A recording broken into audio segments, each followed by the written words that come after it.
الحمد لله الذي هدانا لخير الأديان وأكمل لنا ديننا وأتم علينا نعمته ورضي لنا الإسلام دينا فلا نعبد ولا نستعين إلا إياه ألف بين قلوب أهل الإيمان فأصبحوا بنعمته إخوانا وحثهم على أن يكونوا كأعضاء جسد واحد أنصارا وأخدانا نهاهم عن موالاة أعدائه أعداء الإسلام والمسلمين وأوعدهم بمس النار والخذلان على الركون إلى الظالمين والصلاة والسلام على شمس الهداية واليقين المميز بين الطيب والخبيث المهين المامور بالغلظة والجهاد على الكفار والمنافقين وإعداد المستطاع من القوة المرهبة قلوب أعداء الله المخذولين سيدنا ونبينا ومولانا محمد المبعوث رحمة للعالمين منقذا للخلائق من ذي القوة المتين وعلى آله وصحبه الأشداء على الكفار الرحماء بين المؤمنين أتباعه وتابعيهم إلى يوم القيامة الحماة بيضة الإسلام والدين المبين فيا أيها الناس إلى ما هذا التناعش الفظيع ولم يزل القرآن ينبهكم وإلى ما هذا التناغم الشنيع ولم يبرح الدهر اليقظان يوقظكم أما بان لكم أن الأمم قد تداعت عليكم تداعيا أكلت على القصعى واجتمعت على أن تبلغ المؤمنين وبلادهم وتمزغها مزغا حتى ما تخشون الناس والله أحق أن تخشوا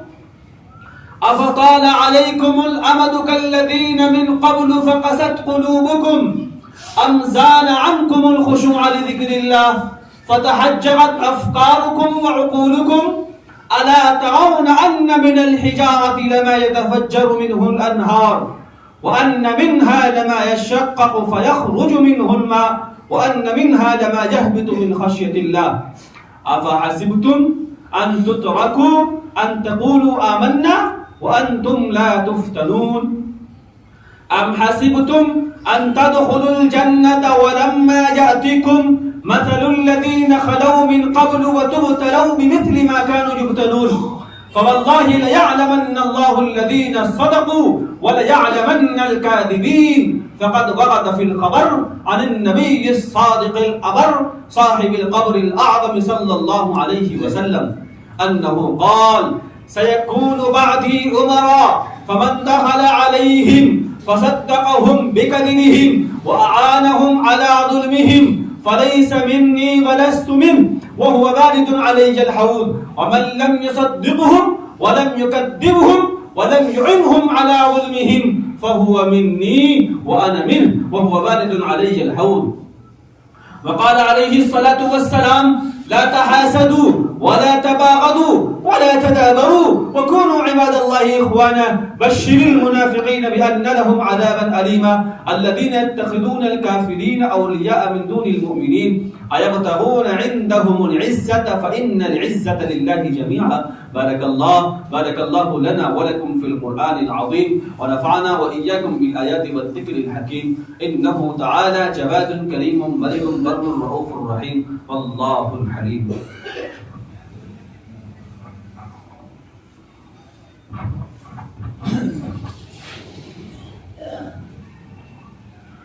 إن الحمد لله نحمده ونستعينه ونستغفره ونؤمن به ونتوكل عليه ونعوذ بالله من شرور أنفسنا ومن سيئات أعمالنا من يهده الله فلا مضل له ومن يضلله فلا هادي له ونشهد أن لا إله إلا الله وحده لا شريك له ونشهد أن سيدنا وحبيبنا وشفيعنا وسندنا وإمامنا ومولانا محمدا عبده ورسوله صلى الله تبارك وتعالى عليه وسلم تسليما كثيرا أما بعد فأعوذ بالله السميع العليم من الشيطان الرجيم بسم الله الرحمن الرحيم إن الله وملائكته يصلون على النبي يا أيها الذين آمنوا صلوا عليه وسلموا تسليما اللهم صل على سيدنا مولانا محمد وعلى آل سيدنا مولانا محمد وبارك وسلم. قال النبي صلى الله عليه وسلم أرحم أمتي بأمتي أبو بكر وأشدهم في أمر الله عمر وأصدقهم حياء عثمان وقضاهم علي وفاطمة سيدة نساء أهل الجنة وحمزة أسد الله وأسد رسوله رضوان الله تعالى عليهم أجمعين. اللهم اغفر للعباس وبلده مغفرة ظاهرة وباطنة لا تغادر ذنبا.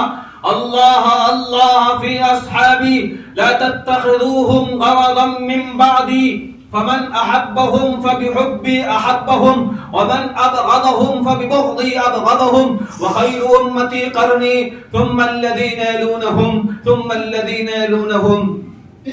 اللهم أيد الإسلام وأنصاره اللهم أيد الإسلام وأنصاره اللهم أيد الإسلام وأنصاره اللهم انصر الإسلام والمسلمين اللهم انصر الإسلام والمسلمين اللهم اشف مرضانا وقض حاجاتنا. اللهم ربنا اغفر لنا ولأساتذتنا ولمشايخنا ولعلمائنا ولوالدينا ولحينا ولميتنا ولصغيرنا ولكبيرنا ولجميع المسلمين والمسلمات والمرحومين والمرحومات إنك سميع مجيب الدعوات. اللهم انصر من نصر دين محمد صلى الله عليه وسلم واجعلنا منهم وخذل من خذل دين محمد صلى الله عليه وسلم ولا تجعلنا معهم.